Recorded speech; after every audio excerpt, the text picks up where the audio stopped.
예배 주의 날을 맞아 주의 전에 나오신 모든 분들에게 하나님 은혜가 함께 하시기를 바랍니다. 아멘. 지난주에 풍성해지는 사랑에 대해서 우리가 생각해 보았습니다. 혹시 기억나실지 모르겠네요. 사랑하는 만큼 알게 되고 아는 만큼 보게 된다. 이렇게 보았습니다. 같은 것을 보고 같은 것을 경험해도 그것을 아는 사람이 있고 보는 사람이 있는가 반면에 보지 못하고 깨닫지 못하는 사람도 있다고 보았습니다. 우리가 주위에서 쉽게 볼 수 있는 나무 한 그루, 풀한포기도 마찬가지입니다. 사랑하는 마음으로 정성을 들여 보지 못하면 그 모든 것들은 그냥 스쳐 지나가는 것일 뿐입니다. 그러나 사랑하는 마음으로 보면 그 안에 얼마나 많은 신비와 하나님의 은혜가 곁들여져 있는지를 보게 됩니다. 사랑하는 만큼 알게 되고 사랑하는 만큼 보게 되어 있습니다. 사랑은 사랑하는 자의 마음과 생각을 예민하게 만들어줍니다. 우리의 사랑이 하나님을 아는 지식과 통찰력으로 더욱 풍성해져서 가장 좋은 것이 무엇인지 분별할 수 있기를 오늘 사도 바울은 기도한다고 기록합니다.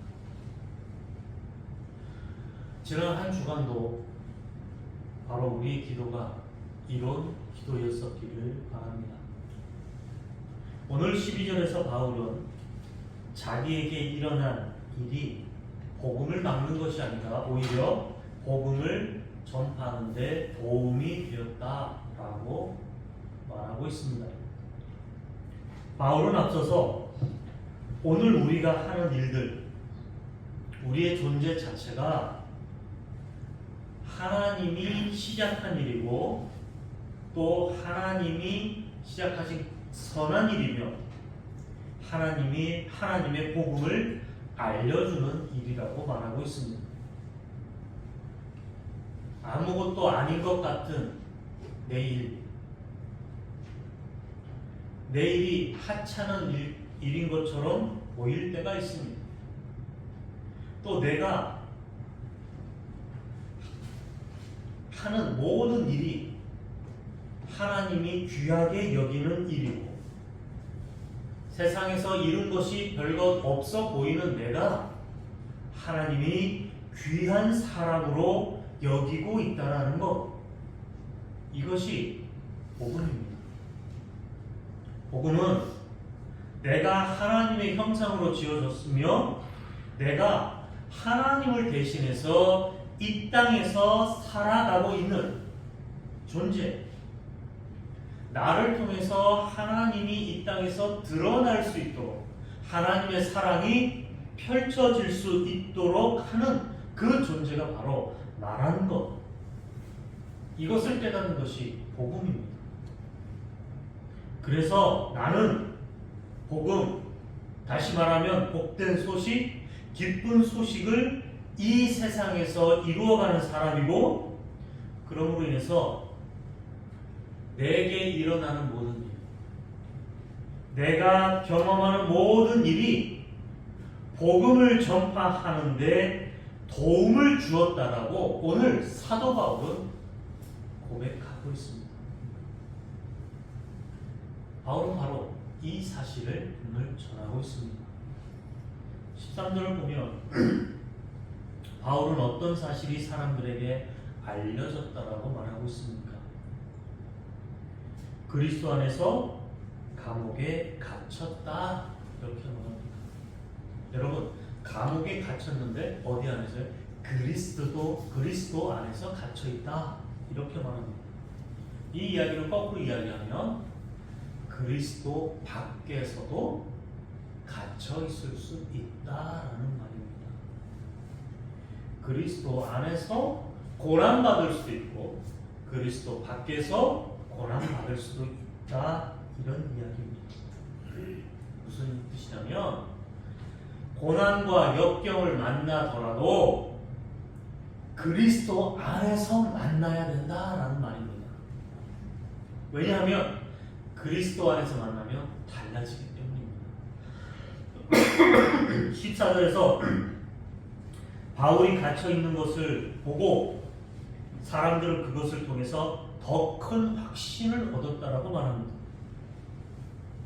갇혀 있지만 그리스도 안에 있으므로 기뻐하는 바울을 보고 더 나아가 감옥에 갇혀 있는 이 상황도 그리스도를 위한 일이다, 그리스도를 위한 사건이다 라는 확신을 사람들이 얻어서 오히려 갇혀있는 바울을 통해 사람들이 더 담대해졌다라고 말하고 있습니다.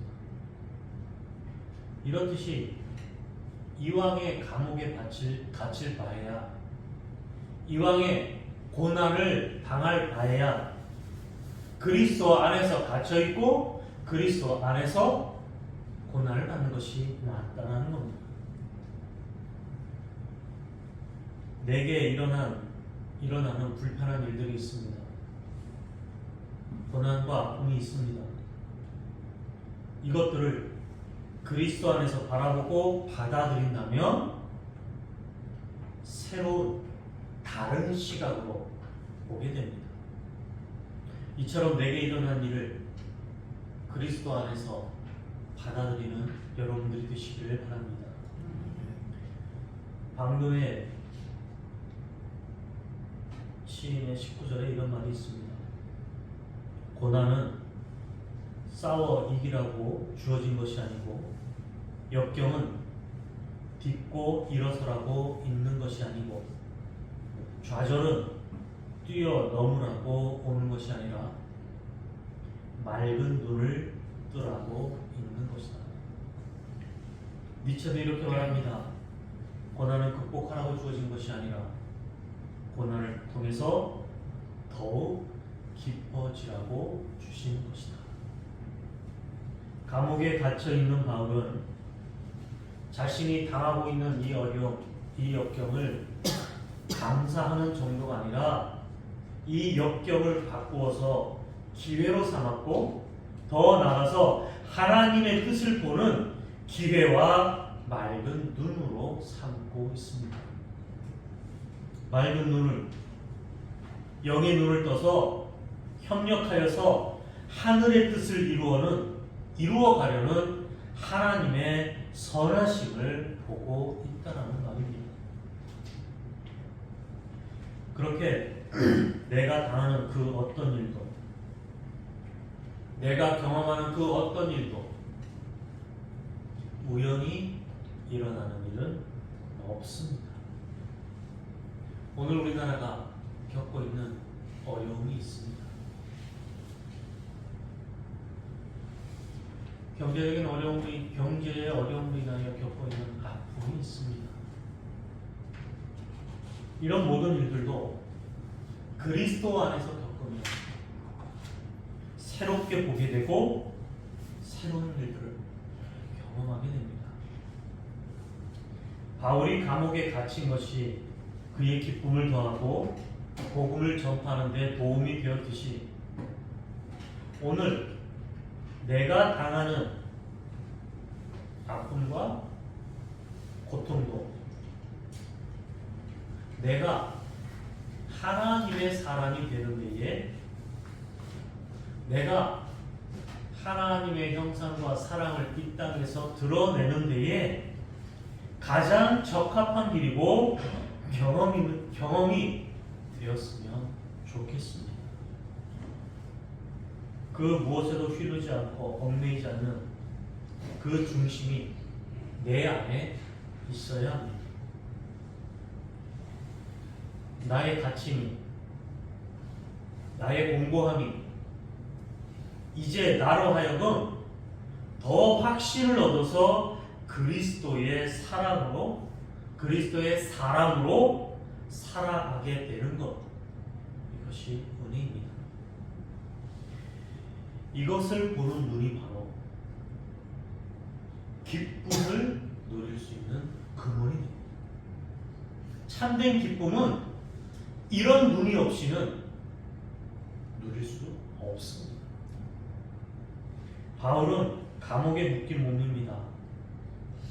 당시 바울이 갇혔다는 것은 어떻게 보면 교회로서는 가장 큰 지도자를 잃음과 동시에 그동안 열심히 해왔던 선교 사업에 큰 타격이 아닐 수 없습니다.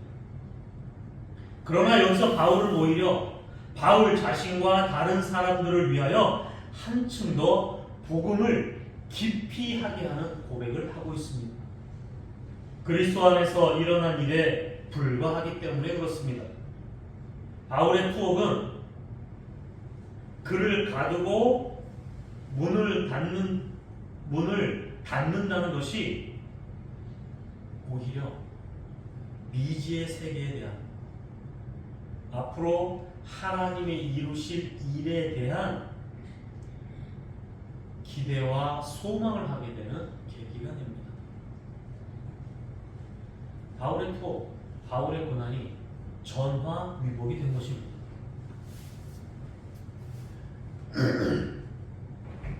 우리가 성경을 열심히 읽고 기도도 열심히 해야 되지만 그와 더불어 내 삶에 대한 진지한 탐구, 내 삶을 들여다보는 나의 성찰, 이런 태도가 있어야 하는 이유가 여기 있습니다. 어디든 내가 알지 못하는 곳으로 가고 내가 알지 못하는 길을 가고 있는 나의 인생을 통해서 앞이 보이지 않는 길을 가고 있지만 확실한 미래가 보장된 길이 아니지만 하나님이 나와 더불어 하실 일과 하나님이 나를 통해서 이루실 뜻을 생각하면 오히려 설레이고 신비스럽고 오히려 멋진 삶을 기대하게 되지 않겠습니까? 또한 이렇게 바울이 갇힘으로 로마 군대의 침입에 복음을 전파하는 계기가 됩니다. 그들에게 복음을 전하고 그들에게 그리스도의 사랑을 심을 수 있는 계기가 되었습니다. 또한 바울의 투옥 소식은 빌립보에 있는 형제들에게 용기를 주게 됩니다. 투옥된 바울이 오히려 로마 병사들에게 전도를 하고 있다는 이 사실은 빌립보에 있는 형제들, 위축된 빌립보 교회 형제들에게 새로운 용기를 주게 되었다는 겁니다. 그들은 복음을 전하고 그리스도를 전하는 일에 어떤 장애도 있을 수 없음을 보게 됩니다. 오히려 그 장애마저도 그리스도의 도구로 사용될 수 있음을 그들은 눈으로 확인하게 됩니다. 세움지마라는 말이 있습니다. 전화위복이라는 말이 있죠. 뭐가 됩니까? 화가 변하여 복이 되었다. 아마 지난주에 여러분들에게 목회서신을 보낸 내용도 이 내용입니다. 무엇이 화이고 무엇이 복인지 우리가 어떻게 알겠습니까? 감옥에 갇히는 일은 엄청난 복음의 핍박입니다. 선교의 종말이요 개인에게 있어서도 인생의 화 중에 화라고 말할 수 있습니다. 여러분 얼마 전에 소식을 들었는지 모르겠지만 마다가스카르에서 선교를 하시던 두 분의 선교사님이 강도들에게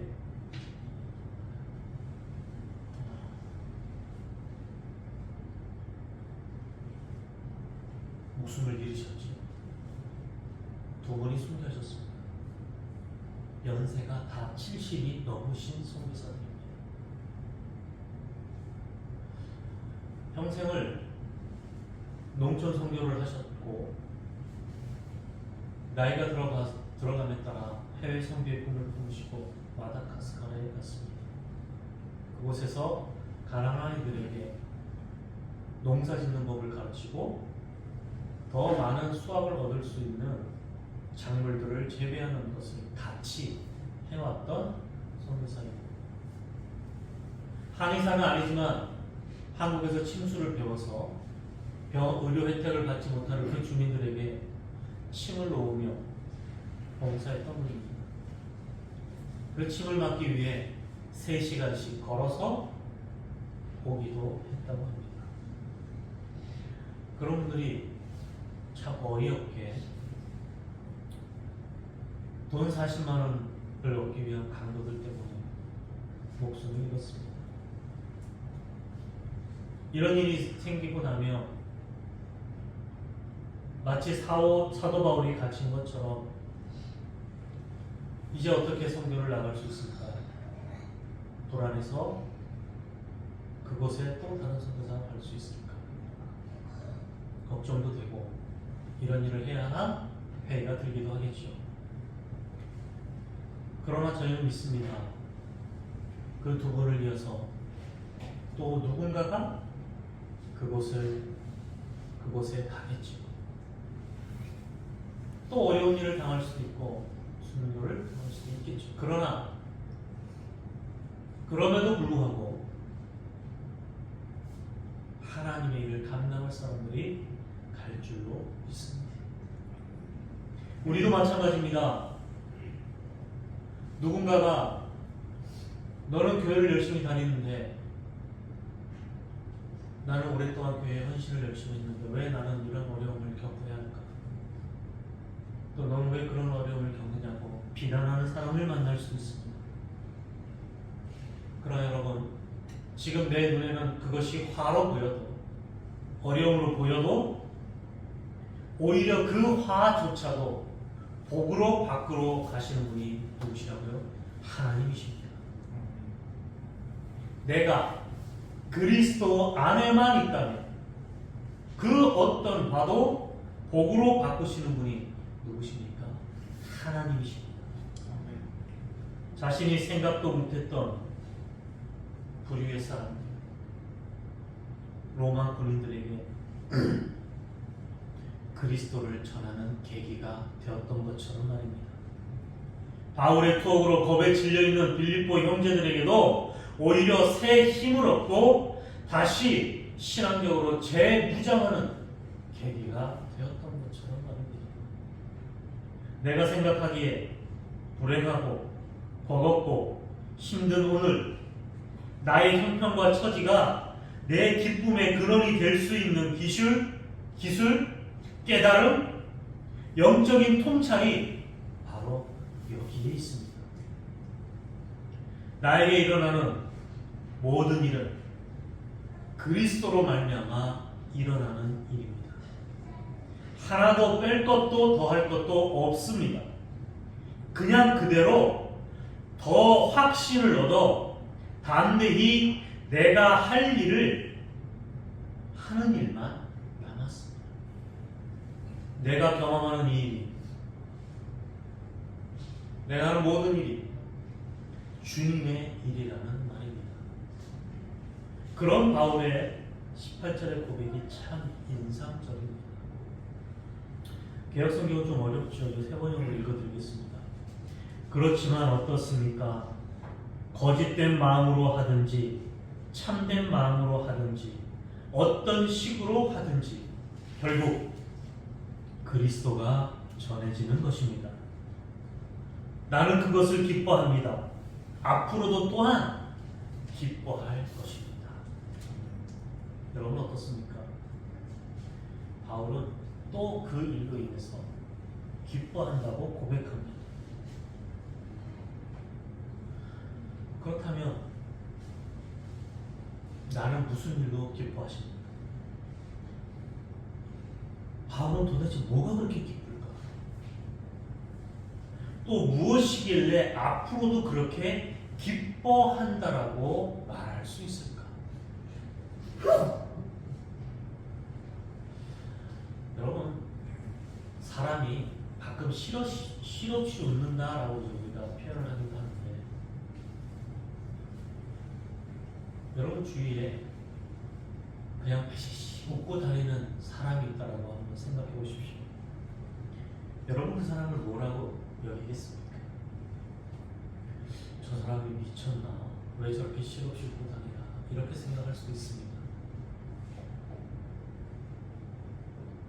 그리고 어떤 사람은 정말 자기 마음속에 기쁨이 있어서 그냥 웃고 다니는 사람이 있을 수 있죠. 근데 웃고 다니는 겉모습은 깨달은 사람이나 미친 사람이나 겉모양 어때? 똑같습니다. 그러나 깨달은 사람은 자기가 왜 웃고 있는지를 알고 있는 사람입니다. 미친 사람은 뭡니까? 왜 웃는지도 모르는 거죠. 은혜를 받은 사람들, 거듭남의 경험이 있는 사람들의 공통된 고백이 있습니다. 그것은 뭐냐면 어느새 내가 변해 있다라는 겁니다. 내가 뭘 보내는지 도통 알 수도 없고 변한 것 같지 않은 것 같다가도 어느 한순간 달라진 사람, 어느 한순간 세상이 달라 보이는 순간이 있습니다. 바람과 햇볕과 달라지는 소리를 듣게 됩니다. 저에게는 이런 경험이 있습니다. 제가 대학교 1학년 때 채플이 끝나고 지금도 기억합니다. 4월달에 채플실을 나와서 걸어 나오는데 그때 뭐 제가 강렬하게 하나님을 경험하고 이런 건 아니지만 어느 순간 갑자기 햇볕이 그렇게 따뜻하고 감사하게 느껴집니다. 채플 보러 가기 전에 봤던 나무가 그렇게 아름다워 보입니다. 바람이 그렇게 신선하게 느껴집니다. 저도 모르게 하나님한테 물었습니다. 하나님, 왜 이렇게 멋있게 아름답게 창조하셨어요? 너무 멋집니다. 이게 제 마음에서 우러나왔던 거예요. 여러분, 하나님을 경험하는 건 거창한 게 아닙니다. 내가 미워했던 사람, 내가 싫어했던 사람이 어느 날 이유 없이 사랑스러워 보이고 괜찮아 보이고 안타까워 보이고 한다면 내 안에 하나님의 은혜가 임한 것이고 거듭남을 경험하는 순간을 되시길 바랍니다.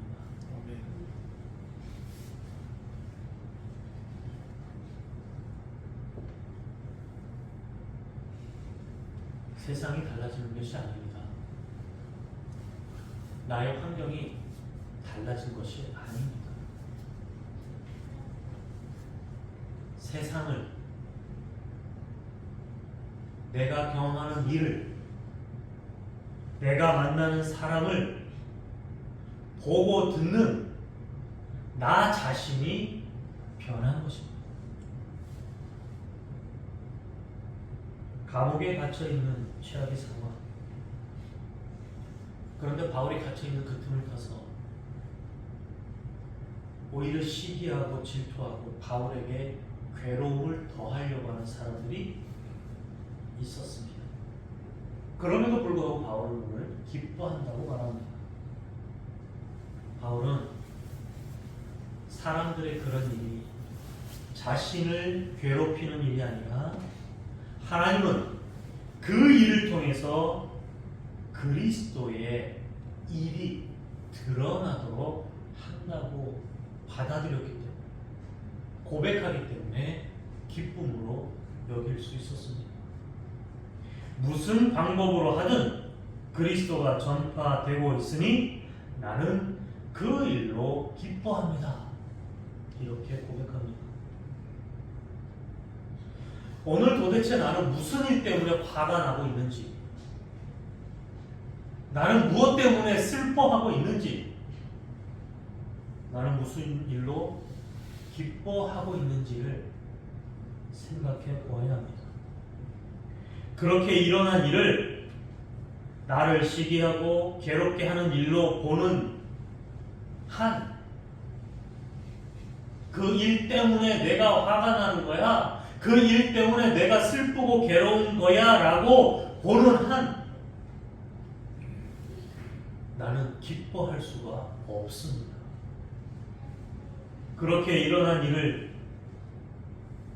내가 하나님의 사랑하는 모습으로 살아가게 하기 위해서, 나를 하나님의 말씀 가운데 깨닫게 하기 위해서, 나를 참된 그리스도인으로 만들기 위해서, 나를 통해서 예수 그리스도의 일을 이 땅에서 이루어 가는데 가장 적합하고 가장 좋은 기회로, 가장 마땅한 일로 내가 받아들이고 고백한다면, 바울이 경험했던 그 기쁨이 내 마음속에 일어나고 그 충만함에 거하게 됩니다. 나는 세상이 어떻게 할 수 있는, 세상이 감당할 수 없는 하늘의 사람입니다. 나는 세상에 휘둘리지 않는 하나님의 자녀이고, 나는 부활이고 생명이기 때문에 이 세상은 우리를 이길 수 없습니다. 내가 경험하는 모든 일은 필요해서 일어나는 일입니다. 그래서 그 모든 일들이 협력하여 선을 이루어가기 때문입니다. 오늘 시간에 반대 입장도 되어봅니다. 복음을 위해 갇힌 바울을 보는 빌립보 교회는 어떻게 보았을까? 그 일을 복음을 변호하기 위해 세우심 받은 일로 볼까? 아니면 옳다, 좋은 기회다, 이 기회에 바울을 괴롭힐 수 있는 찬스로 보았을까?